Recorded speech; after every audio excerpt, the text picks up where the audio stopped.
In the day's other headlines, Spain is rushing troops and resources to one of its territories in North Africa after tens of thousands of migrants crossed the border from Morocco into the small enclave of Ceuta.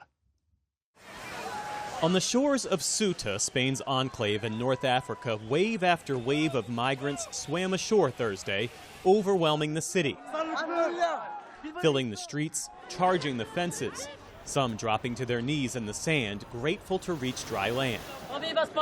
In roughly 48 hours, more than 60,000 migrants have entered Ceuta, equal to roughly 70% of its entire population. Ceuta sits on the northern tip of Africa, bordered by Morocco and separated from mainland Spain by about 11 miles of sea. Many say they made the journey in search of a better life. I came here to seek a better future. I work as a waitress, but the salary I get is not enough.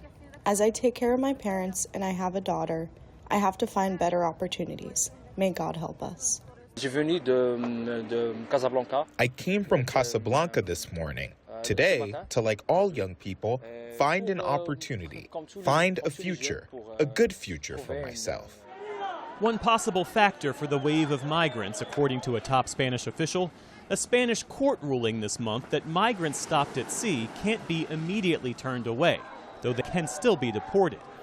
Meantime, the city is at a breaking point.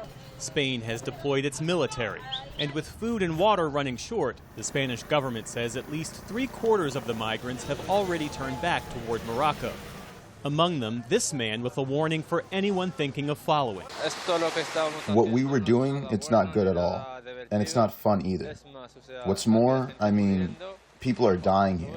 I beg you, please, if you haven't come yet, don't come.